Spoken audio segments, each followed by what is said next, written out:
Hello students, welcome back to my channel dreams make real. बच्चों, आज मैं आप लोगों को आपकी 7th क्लास की सामाजिक विज्ञान की इतिहास की आपकी कार्यपत्रक नंबर 35 आई है, जिसकी तिथि 19 फरवरी 2021 रहेगी। और आज हम इसमें आपका पाठ ईश्वर से अनुराग को ही कंटिन्यू रखेंगे। सूफीवाद इस्लाम का ही एक रूप है जो ईश्वर की आंतरिक खोज पर जोर देता है और भौतिकवाद को दूर करता है। इसने दुनिया के कुछ सबसे प्रिय साहित्य का निर्माण किया है, जैसे 13वीं शताब्दी की ईरानी न्यायविद रूमी की प्रेम कविताएं। तो ये सूफीवाद इस्लाम का बताया गया है। इस्लाम ने ईश्वरवाद यानी एक अल्लाह के प्रति पूर्ण समर्पण को दृढ़ता से प्रचार किया। इस्लाम ने क्या कहा कि हमारा एक अल्लाह है, एक ईश्वरवाद पर उन्होंने दृढ़ता से बल दिया। इस्लाम धीरे धीरे और जटिल होता गया, जबकि सूफियों ने एक अलग रास्ता दिखाया जिसने ईश्वर के प्रति व्यक्तिगत समर्पण पर बल दिया।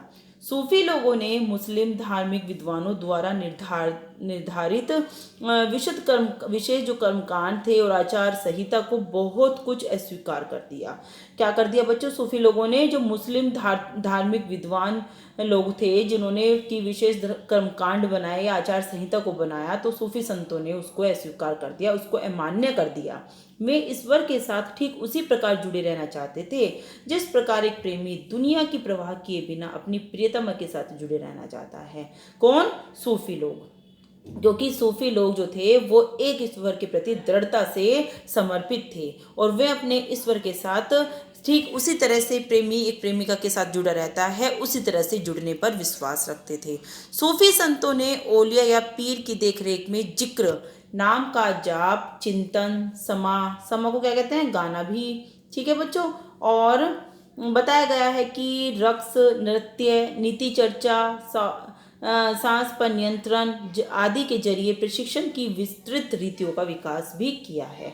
11वीं शताब्दी से अनेक सूफी जन मध्य एशिया से आकर हिंदुस्तान में बसने लगे। यहाँ पर ध्यान देना बच्चों, मध्य एशिया के महान सूफी संतों में गज्जाली, रूमी और सादी के नाम उल्लेखनीय हैं। इसमें औलियाओं की एक लंबी परंपरा थी, जैसे अजमेर के ख्वाजा मोहिउद्दीन चिश्ती, दिल्ली के कुतुबुद्दीन बख्तियार काकी, पंजाब के बाबा फरीद, दिल्ली के ख्वाजा निजामुद्दीन औलिया और गुलबर्ग के बंदा नवाज गिसु दराज। इस प्रकार सूफी उस्तादों की पीढ़ियों सिलसिलों का गठन हुआ। सिलसिलों का गठन कैसे हुआ? इस तरह से हुआ। प्रत्येक सिलसिला निर्देशों व धार्मिक क्रियाओं का थोड़ा अलग तरीका अपनाती थी। तो बच्चों इधर देख लेते हैं क्या दिया गया है। सूफी संत अपने खानकाओं में विशेष बैठकों का आयोजन करते थे। कहाँ पर करते थे? खानकाओं में। जहाँ पर उनकी बैठक होती थी उनको बोलते थे खानकाहो।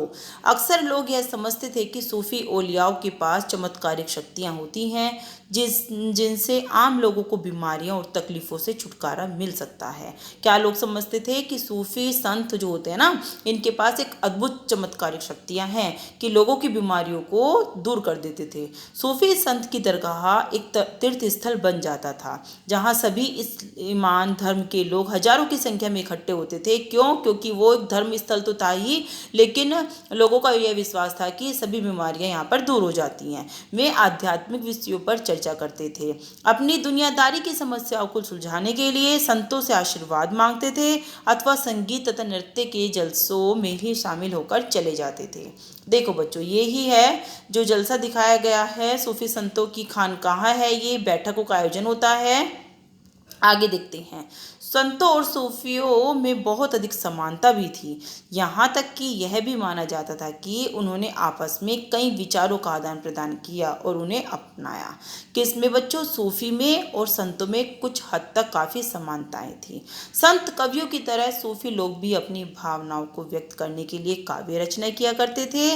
नाथ पंथियों, सिद्धों और योगियों की तरह सूफी भी यही मानते थे कि दुनिया के प्रति अलग नज़रिया अपनाने के लिए दिल को सिखाया और पढ़ाया जा सकता है। तो बच्चों, हमने इसमें सूफी संतों के बारे में जाना मध्य एशिया के प्रसिद्ध सूफी संतों के बारे में जाना और सिलसिला के बारे में जाना। तो अब कुछ आसान से प्रश्न हैं, चलिए मैं आपको समझा देती हूँ, आप अपनी कॉपी में करना। तो पहला प्रश्न है बच्चों इसका, सूफी कौन थे? इसका उत्तर आप लोग यहाँ से लिखोगे बच्चों। सूफी रहस्यवादी थे, वे उलेमाओं से भिन्न थे। समय के साथ सूफी विभिन्न सिलसिलाओं में बट गए, जिनमें से प्रत्येक सिलसिला का अपना खुद का पीर था, जिसे ख्वाजा या शेख कहा जाता था।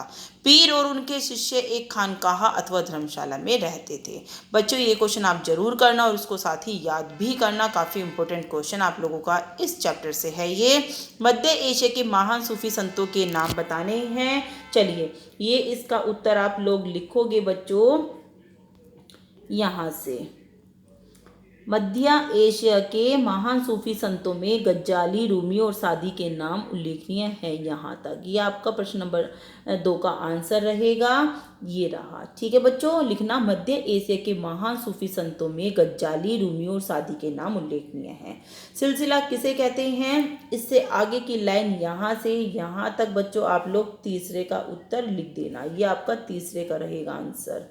कि इसमें औलियाओं की एक लंबी परंपरा थी, जैसे अजमेर के ख्वाजा मुहीउद्दीन चिश्ती, दिल्ली के कुतुबुद्दीन बख्तियार काकी, और यहाँ से यहाँ तक आप लोगों की ये 5 लाइनें प्रश्न नंबर 2-3 का उत्तर रहेगा। सही उत्तर छांटना है। सूफी हिंदू, बौद्ध या मुस्लिम रहस्यवादी का एक समूह था। तो मैं बच्चों आपको बता रही हूँ, सूफी जो थे वो हैं मुस्लिम रहस्यवादी का एक समूह थे, हिंदू नहीं थे, बौद्ध नहीं थे। ठीक है बच्चों, तो आप लोगों का आंसर ये रहेगा कि सूफी मुस्लिम रहस्यवादी एक समूह थे। राइट, हिंदू और बौद्ध काट देना, पूरा सेंटेंस बना लेना, सूफी मुस्लिम रहस्यवादी का एक समूह था। ठीक है बच्चों, आपका दूसरा बता दिया, तीसरा और चौथा भी बता दिया है। चलिए 5वां भी बता देती हूँ, सही या गलत बताना है आपको। सूफियों के संगठन को संघ के नाम से जाना जाता था, ये बिल्कुल गलत है, क्योंकि बच्चों हमने देखा है, क्योंकि इसको खानकाह कहते थे। सूफियों के संगठन को क्या बोला जाता था बच्चों? खानकाह। ठीक है, और यहाँ पर ये कट जाएगा मुस्लिम रहस्यवादी का, ये आपका दूसरे का उत्तर। और इस तरह से बच्चों मैंने आपके सारे ही प्रश्न समझा दिए हैं। वीडियो अच्छी लगे तो लाइक और कमेंट और चैनल को सब्सक्राइब जरूर करना। थैंक यू बच्चों।